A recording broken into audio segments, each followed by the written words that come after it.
Along with individual experts, Surgeon Masters brings you life improvement strategies in 10 minutes. These proven principles and strategies are easy to learn and can be applied immediately, allowing you to practice your best.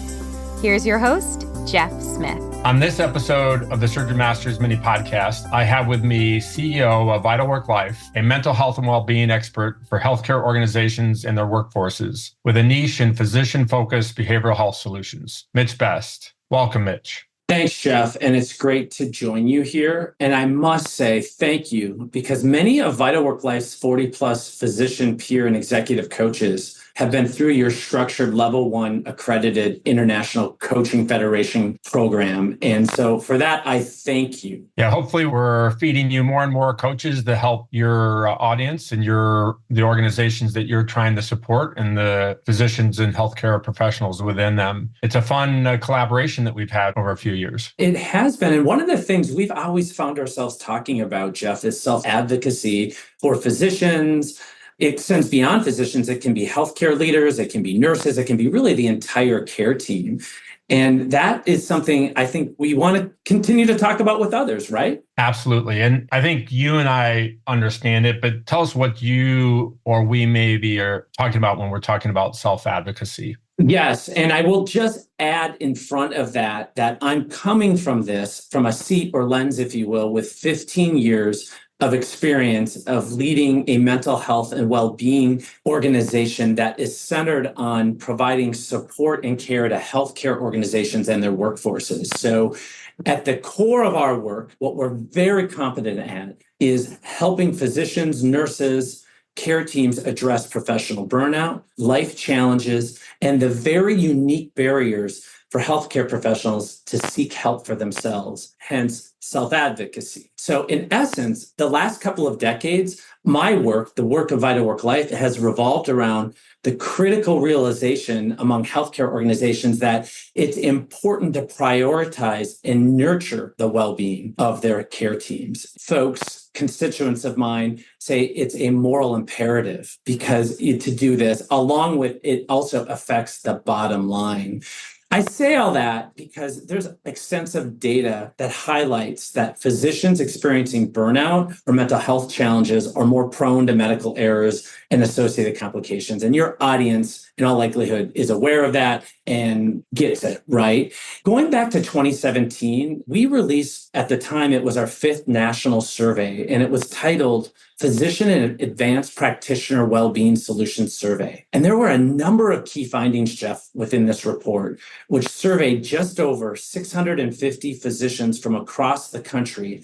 And what I want to share is that there's barriers to accessing support for yourself, or what we call well-being support. And it's pervasive, these barriers. 87% of the physicians and APPs reported that there was at least one barrier, and more than half of these 87% reported 6 or more barriers. And it's things like time to use what's available, productivity demands, access to resources, unresponsive leadership, stigma of asking for help as a medical professional, awareness of even what works, concerns about confidentiality, the stigma of seeking resources. All of these barriers, like I said, were present for 50% or greater of those that were surveyed. And the top 3 of those first 3 that I mentioned, 3 out of 4 of the physicians and APPs said they're all present. The barriers are substantial. And further to the point, well-being solutions or helping yourself or self-advocacy, it's valued by physicians and APPs and leaders alike. However, not all of the solutions or resources were reported as valuable with the same frequency. And so Vital Work Life, one of our cornerstones, and this is much about the work that we've done together over the years, Jeff, is that 1 out of every 2 physicians and APPs cited that coaching would be of value to them. Mental health counseling would be of value to them, presuming that those barriers that I mentioned just a moment ago could be addressed. And so that's really important when we're having a conversation about what can self-advocacy be for the medical staff. Great that you have all this data and your personal observations of this. So tell us more. That was 2017. That almost feels like a lifetime ago, right? 6+ years ago.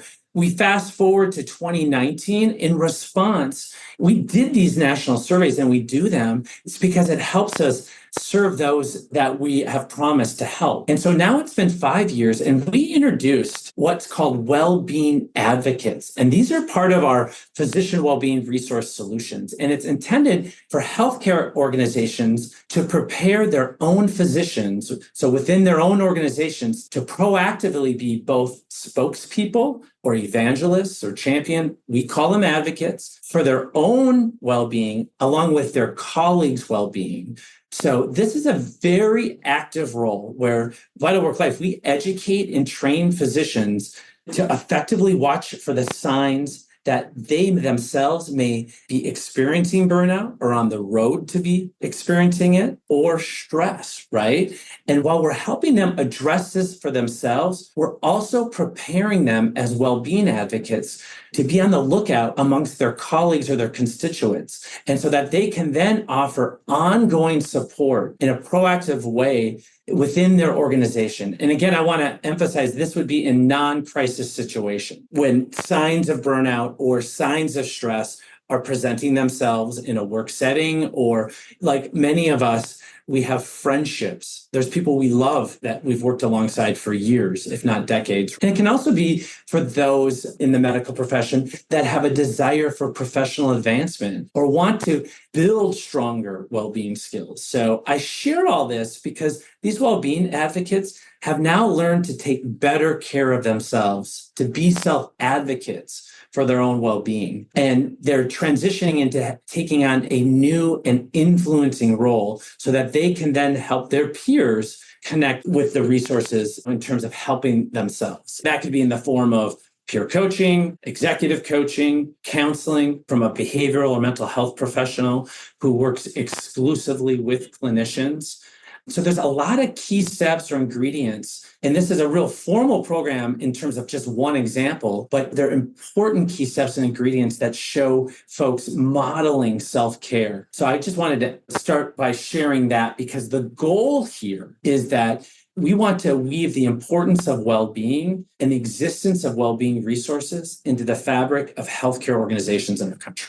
That's fantastic. And you kind of highlight that there's a spectrum of the far end is crisis or really challenging situations. Then there's the earlier interventions, what you're talking about with self-advocacy and advocacy for our peers. And then my sense is that when you're doing those sort of things, you're also integrating prevention just by the things that you're doing for many others where they may not be, quote, anywhere close, but they're doing things that are preventative. You're right. Well-being advocates aren't expected to be a certified coach and certainly not to be a counselor. We coach them and we educate them on how to bring empathy into conversations and how to bring empathy and guide conversations with their peer and colleagues toward asking for help, and to have conversations about the importance of self-care. Advocates, they're selected because we're all really busy, but they're selected because they're relatable, they have compassion. We help them in that, to bring that into conversations,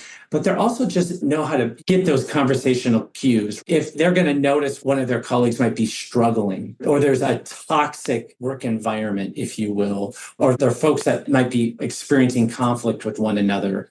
Well, I know how knowledgeable you are in this area and how much information you'd love to share with the audience. And you and I can have conversations that go on because we're both very passionate about this. But perhaps you could sort of summarize kind of the take home or maybe the easy next steps for our audience. One of the most powerful and quick ways to be an advocate for yourself is to begin with just educating yourself. Learn about the importance of well-being. Go seek to understand what your organization, what your medical society, or any other professional association that you might be a part of is doing in this area, and learn about it. And by helping others, it's feeding ourselves as well. Thanks so much, Mitch. Thanks for being with us. You're welcome. There you have it in less than 10 minutes. This is Jeff Smith along with Mitch Best. Until the next episode of Life Improvement Strategies for the Surgeon Who Wants More. Ciao. Now, take 10 minutes and put your plan into action to practice your best.